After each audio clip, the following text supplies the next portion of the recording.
기도하겠습니다.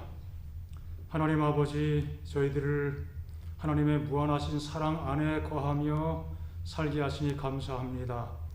오늘 이 시간 하나님의 그 사랑 안으로 더 깊이 잠기는 경험할 수 있도록 성령께서 도와주시고 우리 마음 주님께 드리며 또 주님 은혜 가운데 기쁨의 시간 될 수 있도록 인도해 주시옵소서.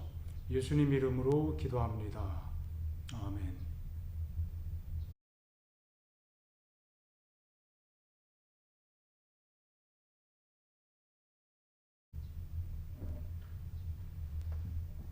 안녕하십니까. 오늘은 호세아 6장 7절의 말씀을 시작으로 해서 하나님의 언약, 그 언약의 속성과 그 의미가 무엇인지 함께 살펴보고자 합니다. 호세아 6장 7절입니다. 그들은 아담처럼 언약을 어기고 거기에서 나를 반역하였느니라. 이스라엘 백성들이 하나님께서 맺으신 그 언약을 끊임없이 거절하고 어겼죠. 그런데 그 사실을 언급하면서 아담처럼 언약을 어겼다, 그렇게 언급을 하고 있습니다. 아담이 죄를 지은 것이 하나님과의 언약을 어긴 것이다, 그렇게 말씀하고 있는 것입니다. 창조의 기사를 읽어볼 때 하나님께서 아담과 언약을 맺었다, 그렇게 명시적으로 언급한 곳은 없지요. 그런데 호세아 선지자는 하나님과 아담이 언약을 맺었다, 그렇게 말씀하고 있습니다. 아담이 죄를 지은 것은 그 언약을 깨트린 것이다, 그런 의미의 말씀을 포함하고 있는 것입니다. 언약이라고 하는 것이 성경에 참 중요한 의미를 가지고 있습니다. 성경에는 언약에 대해서 끊임없이 이야기하고 있습니다. 그만큼 언약은 성경의 중요한 주제입니다. 언약이란 단어가 성경에는 한 280번 정도 언급이 되어 있습니다. 언약 개념은 가히 성경의 중심적 사상이라고 말할 수도 있는 것이죠. 하나님께서는 노아와 또 아브라함과 모세와 더불어 언약을 맺으셨습니다. 이스라엘과 더불어 언약을 맺으신 것이죠. 그리고 다윗과도 언약을 맺으신 것으로 성경이 묘사하고 있습니다. 그 수많은 언약을 체결하고 언약에 대해 언급한 내용들을 살펴볼 때 무엇보다 하나님께서 아브라함과 맺으셨던 그 언약은 하나님의 언약 개념이 매우 아주 강렬하고 또 극적으로 나타난 것을 보게 됩니다. 그래서 언약이란, 특별히 아담 언약을 언급할 때 그 언약 속에 담겨있는 구체적인 의미가 무엇인지 아브라함과 맺은 언약을 통해서 언약의 그림을 한번 좀 살펴보고자 합니다. 창세기 15장에 보면은 하나님께서 아브라함에게 늘 주셨던 언약을, 약속을 반복해서 말씀하셨습니다. 아브라함의 몸속에서 난 씨가 상속자가 될 것이다. 그의 종 엘리에셀을 상속자로 삼고자 하는 마음이 있었는데 하나님께서 그게 아니야. 너의 몸에서 난 씨앗이, 자손이 상속자가 될 것이다. 그리고 이 땅에서 그 자손이 번창하게 될 것이야. 그리고 더 나아가서 이 땅을 너와 네 자손에게 주리라, 그렇게 말씀을 하셨습니다. 하나님께서 몇 차례에 걸쳐서 그 약속을 반복하셨죠. 그럴 때 아브라함은 창세기 15장 8절에 보면은 이 땅을 소유하도록 하시겠다는 약속을 내가 어떻게 알 수 있겠습니까? 내가 그것을 어떻게 내가 마음속에 확신하고 받아들여야 되겠습니까? 그렇게 반문하게 됩니다. 그렇게 반문할 만한 마음속에 어떤 배경이 있습니다. 창세기 14장에 보면은 아브라함의 조카 롯이 소돔성에 살았었는데 롯과 그 소돔성에 거하는 많은 사람들이 갑자기 포로가 되었습니다. 그때 아브라함이 그가 데리고 있던 군사 400명을 이끌고 가서 다 탈취해 왔죠. 쫓아갔을 때 그들이 순순하게 내어 주었겠습니까? 전쟁을 벌이게 된 것입니다. 자연스럽게 모든 사람들, 모든 빼앗긴 것들을 되찾아왔지만 아브라함 마음속에는 왠지 부담이 있을 수밖에 없죠. 아담은 객지인이었죠. 이방인이었습니다. 말하자면 굴러온 돌이죠. 그런데 주변 사람과 더불어서 전쟁을 일으키게 된 것입니다. 아브라함이 굉장히 부담스럽게 느낄 수 있는 상황이 벌어지게 된 것입니다. 하나님께서 주신 약속이 있었는데 그 약속이 정말 무리 없이 문제 없이 그대로 이루어질 수 있을 것인가? 그런 마음에 부담도 갖게 된 것입니다. 부조 선지자 136쪽에 그 아브라함의 심정을 이렇게 묘사하고 있습니다. 아브라함은 기쁨으로 그의 장막과 양떼에게 돌아왔으나 그의 마음은 괴로운 생각들로 불안하였다. 그는 가능한 한 원한과 싸움을 피하는 평화의 사람이었다. 그는 두려움으로 자신이 목격하였던 학살 장면을 회상하였다.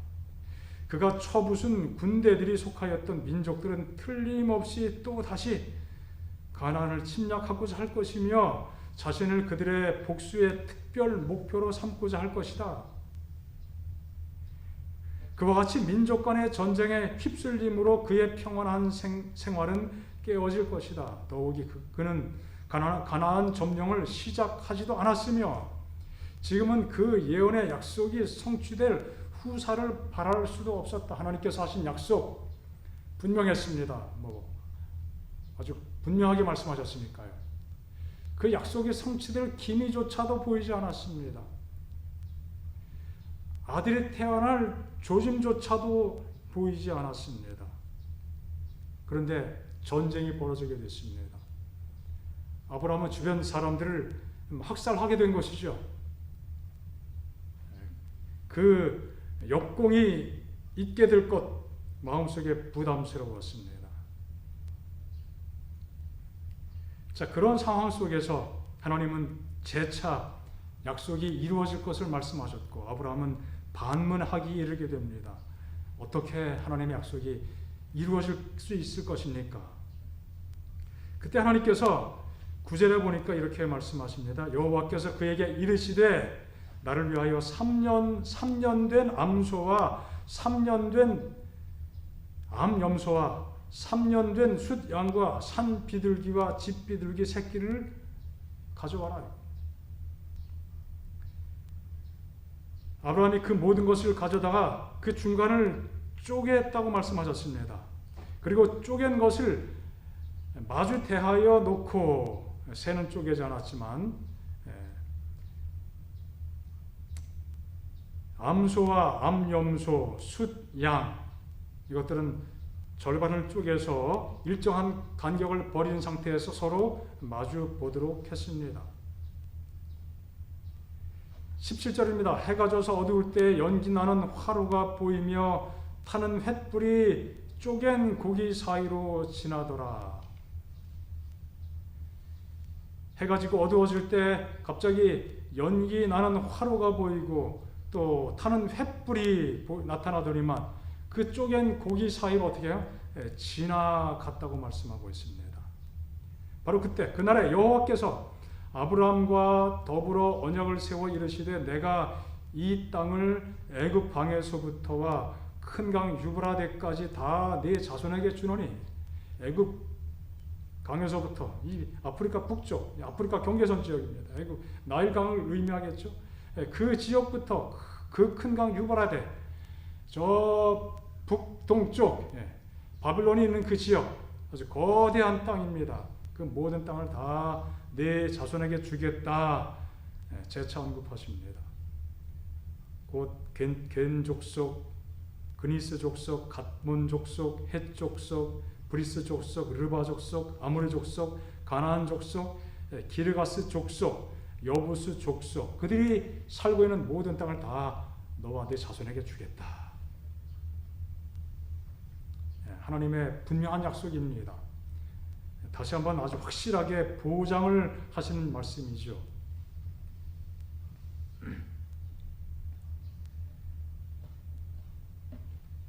자, 중요한 것은 쪼갠 짐승이 있다는 것과 그 쪼갠 짐승 사이로 지나가는 그런 의식입니다. 쪼갠 짐승을 쪼개놓고 그 사이를 지나가는 것은 그 당시에 있었던 하나의 관습, 언약을 체결할 때, 중대한 약속을 할 때 하는 하나의 의식입니다. 전쟁을 벌이게 되고 강대국이 한 작은 나라를 침략합니다. 종주국과 종속국이죠. 혹은 봉주와 봉신 사이에, 또 임금과 신하 사이에, 왕과 신하 사이에 아주 각별한 약속을 하게 될 때 그들이 특별한 의식을 치렀습니다. 짐승을 쪼갭니다.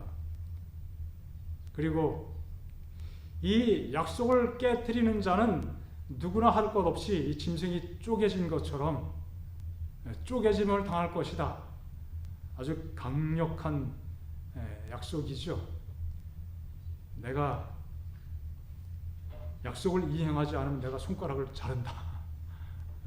손에 장을 지신다. 그것보다 훨씬 더 강력한 그런 맹세 약속입니다.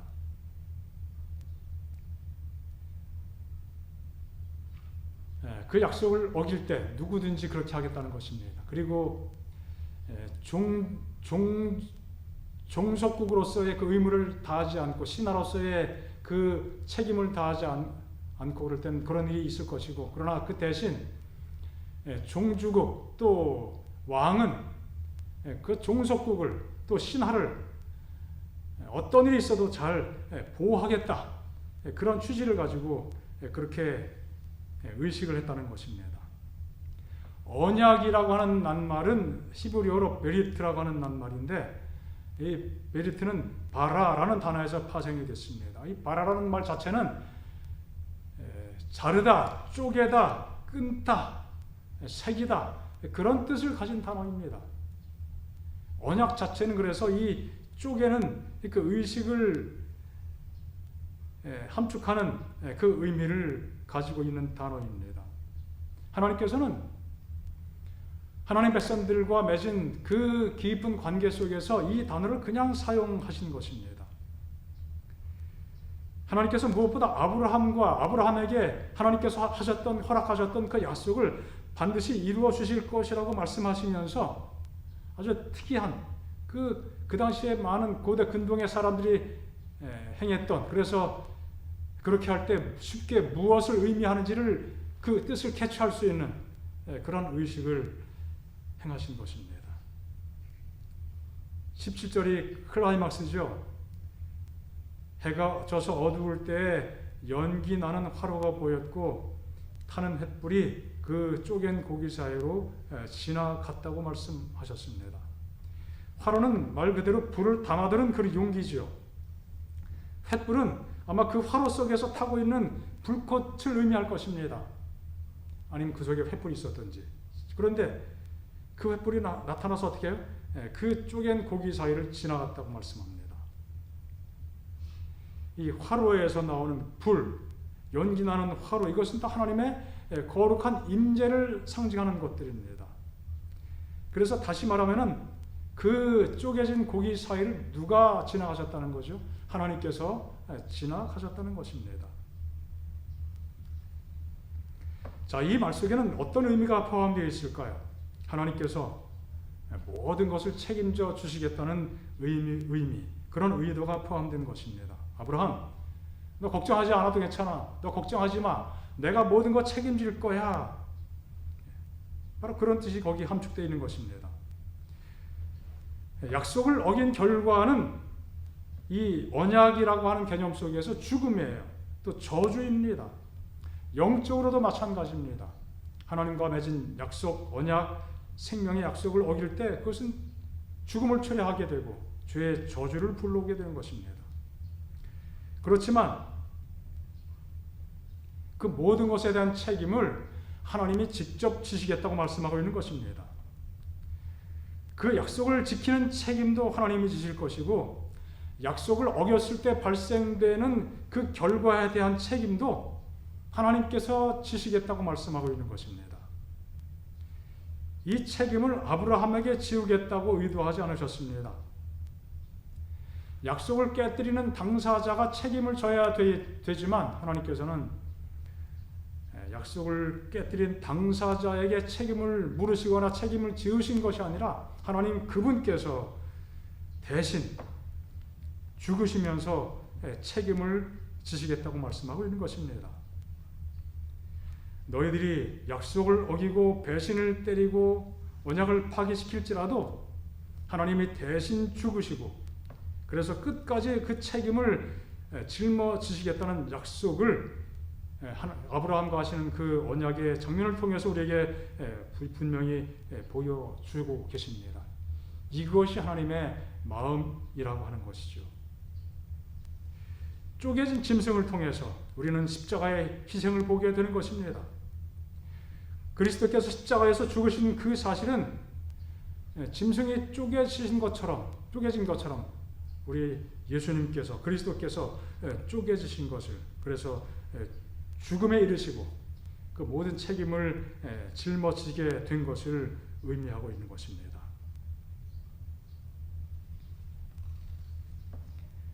부조와 선지자 137쪽입니다. 아직도 부조는 자신의 믿음을 확증해 주며 그들에 대한 하나님의 은혜로운 목적이 성취되리라는 사실을 후세대들에게 증거해 줄 눈에 보이는 어떤 표징을 간구하였다. 하나님의 약속이 어떻게 이루어질 것입니까? 그 표징이 무엇입니까? 이것이죠. 그때 주께서는 자신을 낮추시어 성육신 인카네이션 하신 것이다. 자신을 낮추시어 당신의 종과 언약을 맺기로 하시고 엄숙한 계약의 비준을 위하여 사람들 사이에서 일반적으로 행하여지던 형식을 채택하셨다. 쪼개진 짐승 사이로 내려오셔서 그 사이를 지나가신 그 하나님, 그분은 곧 예수님이시고 그것은 그리스도 예수님의 자신을 낮추시는 성육신과 같은 의미를 가진 장면인 것이죠. 위대한 희생제물이신 그리스도의 죽으심과 그분께서 영광 가운데 오시는 모습을 통해 여기서 구속의 경륜이 그에게 제시되었다. 하나님의 구원의 은혜가 얼마나 놀라운 것인지, 하나님께서 이 죄의 모든 문제를 어떻게 책임지실 것인지까지도 하나님은 아브라함에게 보여주신 것입니다. 나중에 모리아 산에서 더 놀라운 광경을 통해서 정말 더 직접적인 마음으로 체득할 수 있는 체험을 통해서 하나님은 아브라함에게 하나님의 약속, 하나님의 언약이 무엇인지를 보여주셨습니다. 정말 놀라운 일입니다. 그래서 이어서 말씀하시기를 또 아브라함은 이 땅이 약속의 최종적이요 완전한 성취로 그에게 영원한 유업으로 주어지기 위하여 에덴의 아름다움으로 회복되는 것을 보았다. 하나님의 이 귀한 약속, 아들을 주시겠다는 약속, 죄를 용서하시겠다는 약속, 그 약속, 하나님께서 우리를 영원한 생명으로 인도해 주시겠다는 그 약속이 이 땅에서 최종적으로 완전하게 성취되기 위해서 그에게 영원한 유업으로 주어지기 위하여 에덴의 아름다움으로 회복되는 것을 보았다. 이 모든 약속이 성취되면서 온전하게 회복되는 그것을 아브라함이 이 계시를 통해서 보게 된 것입니다. 정말 감사한 일이죠. 이것이 언약 가운데 포함된 언약 속에 담겨있는 아주 중요한 의미인 것입니다. 하나님은 언약에 충실하신 하나님이십니다. 세상의 모든 것들이 다 변할지라도 변질을 들지라도 하나님의 약속은 절대로 변하지 않습니다. 이 언약을 의지하지 않는 것이 어리석을 뿐인 것이죠. 하나님께서 아브라함에게 그 확고한 언약을 놀라운 장면을 통해서 분명히 각인시켜 주셨습니다. 시편 105편 8절입니다. 그는 그 언약 곧 천대에 명하신 말씀을 영원히 기억하셨으니, 천대에 명하신 말씀, 언약, 그것을 영원히 기억하셨다.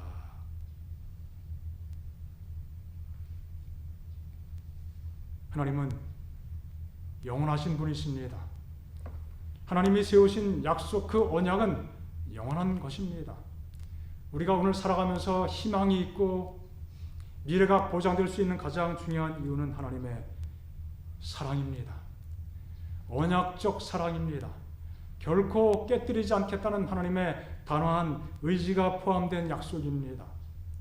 이 모든 결과에 대한 책임, 언약이 깨지는 모든 결과에 대한 책임까지도 하나님께서 대신 다 지어주시겠다는 보장의 말씀입니다. 이것이 언약의 핵심적인 사상입니다. 하나님께서 아담과 언약을 맺으셨다고 말씀했습니다. 그래서 그것을 우리는 아담 언약이라고 표현합니다. 그런데 창세기 6장에 들어서 언약이란 말이 사실 처음 언급되기 시작합니다. 노아와 하나님께서 특별한 언약을 맺었다고 말씀하고 있습니다. 그러나 내가 너와는 언약을 세우리니, 창세기 6장 18절입니다. 너는 내 아들들과 내 아내와 내 자부들과 함께 그 방주로 들어가고 이 땅이 홍수로 멸망될 것이다. 너는 방주를 지으라. 너의 가족은 다 방주에 들어가라. 또 사람들을 방주에 초청해라. 방주에 들어가는 사람들은 물로써 멸망되지 않을 것이다. 이것이 하나님의 언약이었습니다. 비록 노아 시대 때에 언약이란 단어가 처음 언급되었지만 언약이 그 이전에는 존재하지 않은 것이 아니었습니다. 호세아 6장 7절의 언급을 통해서 볼 때 아담은 하나님의 언약 안에 있었던 것입니다. 비록 창세기에 기록된 창조 기사에 그 언약이라고 하는 구체적인 용어 단어가 나타나진 않았지만, 그런 표현은 없지만 창세기 2장과 3장의 그 말씀 속에 나타난 그 내용물을 볼 때, 또 그 흐름을 볼 때, 문맥을 볼 때 그것은 분명히 언약의 성격을 가진 것입니다. 여기서 말하는 언약은 무엇이죠? 우리가 잘 추측하고 추론할 수 있는 것처럼 이것은 선악과를 가리키는 것이죠. 선악과를 먹지 말게 하셨지만 그때 언약이라고 구체적으로 표현하진 않았지만 그것은 분명히 언약적인 성격을 가지고 있는 것이었습니다. 하나님은 아담을 창조하실 때 아담은 영원히 하나님 백성으로 존재하고 하나님은 영원히 아담의 하나님이 되실 것을 계획하신 것입니다. 그리고 아담과 그런 관계를 설정하셨습니다. 그것이 하나의 언약입니다. 그 언약이 선악과를 통해서 나타나게 된 것이죠. 일반적으로 선악과를 규정한 내용을 근거로 해서 먹으면은 죽는다, 먹지 않아야 산다, 그런 내용을 근거로 해서 아담과의 언약을 행위의 언약이라고 그렇게 많이 표현하고 설명을 하기도 합니다. 순종을 조건적으로 생명을 약속하셨다는 그러한 취지로서 행위 언약이라고 그렇게 설명하기도 합니다. 어떻게 보면 또 그렇게 보이기도 하죠. 그러나 그렇지 않습니다. 자, 먹으면 죽는다고 말씀하셨습니다. 먹었어요. 약속을 깨뜨렸습니다. 어떻게 하면 됩니까? 하나님께서 죽도록 버려두시면 되는 것입니다. 그런데 하나님은 아담을 비롯해서 온 인류가 죽음에 이르도록 정령 죽으리라, 정령 죽도록 그냥 버려두실 수가 없으신 것이죠. 그것이 하나님의 마음이었습니다. 정령 주리라 말씀하셨지만 하나님은 이미 그 먹을 것에 대한 그 상황에 대한 대비책을 이미 준비하신 것이죠. 하나님의 은혜로 비록 아담이 인류가 선악과를 따먹고 범죄함에 빠지게 되고 정령 죽게 되는 멸망에 처하게 될 상황을 하나님께서 미리 내다보시면서 비록 그럴지라도 내가 그대로 포기할 수 없다. 그래서 하나님께서 그분의 생명을 바치시면서까지 하나님의 형상을 따라 지으신 그 사람을 다시 살리시고 회복하시기로 계획하신 것입니다. 그래서 이 모든 것은 하나님의 은혜 가운데 준비된 것들이었고, 그래서 먹으면 죽는다 그렇게 말씀하셨지만 그것이 행위 언약이라고 하기에는 적합하지 않아 보이고 하나님의 은혜의 언약임이 분명해집니다. 아담이란 그 말은 사람이란 뜻이고 흙이란 뜻을 가진 아다마라는 용어에서, 그런 단어에서 파생된 단어입니다. 그런 말이죠. 결국 사람은 흙에서 온 존재입니다. 마치 나사렛에서 무슨 선한 것이 날 수 있겠느냐라고 반문했던 것처럼 흙 속에서 과연 무슨 선한, 무슨 아름다운 것이 나올 수 있겠느냐. 아담이란 이름 자체가 그 사실 자체를 의미하죠. 정말 흙의 존재, 불과한 존재, 선하지 못한 존재죠. 이름대로 하나님의 언약을 어기게 되었습니다. 하나님은 이것을 내다보시고 구원의 계획을 이미 준비하셨죠. 그것이 십자가입니다. 그리고 창세기 3장 15절에 인류가 범죄하자마자 하나님은 그 사실을 발표하신 것입니다. 범죄한 다음에 어떻게 하지? 어떻게 할까? 이런 일이 생겼어. 그때서야 어떤 대안을 마련하신 것이 아니라 이미 마련되었던 대안을 즉시로 발표해 주신 것입니다. 성경은 그 구원의 약속에 대한 이야기로 가득 차 있습니다. 하나님께서 죄인들을 책임지시고 구하시겠다는 그 언약이에요. 그 언약의 이야기로 성경이 가득 차 있는 것입니다. 아담에게 주신 그 약속, 그 언약이 계속해서 여러 가지 모양으로 반복 계시되고 있는 것입니다. 자, 이 언약이 얼마나 중요한 것인가? 정말 중요하죠. 하나님께서 아담과 언약을 맺으셨다는 것은 정말 어떤 의미를 가지고 있는가? 사람을 굉장히 존귀하게 높이셨다는 의미를 가지고 있는 것입니다. 하나님께서 사람을 하나의 파트너로 여기셨단 말이죠. 언약은 거의 대등한 관계를 의미하는 것입니다. 하나님께 상대가 될 수 없는 존재이지만 하나님께서 상대해 주신 것입니다. 그래서 하나님께서는 하나님께 응답할 수 있는 능력을 사람들에게 부여하셨습니다. 그리고 그 사실을 기뻐하셨습니다. 언약 관계를 맺은 것이 아니었다면 교제가 불가능한 것이었습니다. 하나님께 응답하는 관계, 응답하지 않을 수도 있는 관계, 그런 관계 속에서 맺어지는 응답이 진정한 교제를 가능하게 하는 것이죠. 무조건적인 굴복, 순종, 그것은 진정한 교제의 경험을 할 수 없는 것입니다. 하나님을 향한 감사와 감격 없이 그래서 하나님께서 하시는 요구에 그냥 따르기만 하면 되는 그러한 상황, 그런 존재라면은 하나님과의 어떤 언약 관계를 맺을 수 없는 것이죠.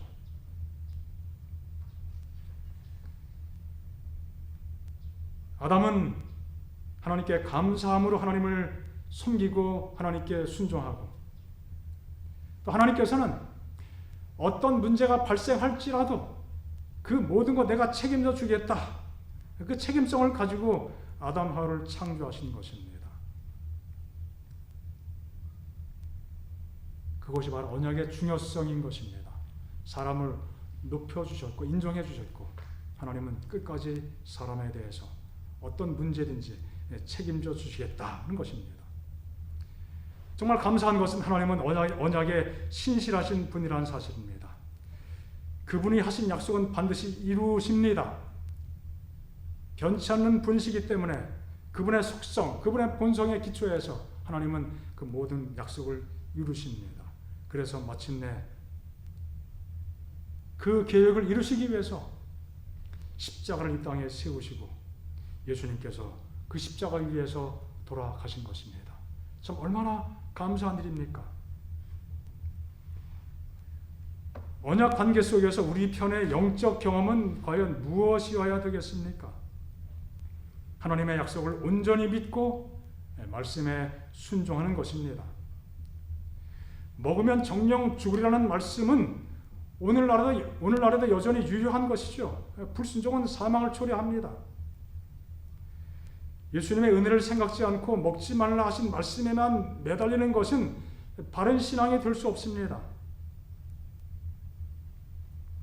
인간의 행위를 의지하는 것은 하나님을 섬기는 올바른 방법이 아닌 것입니다. 먼저 하나님의 은혜를 바라봐야겠습니다.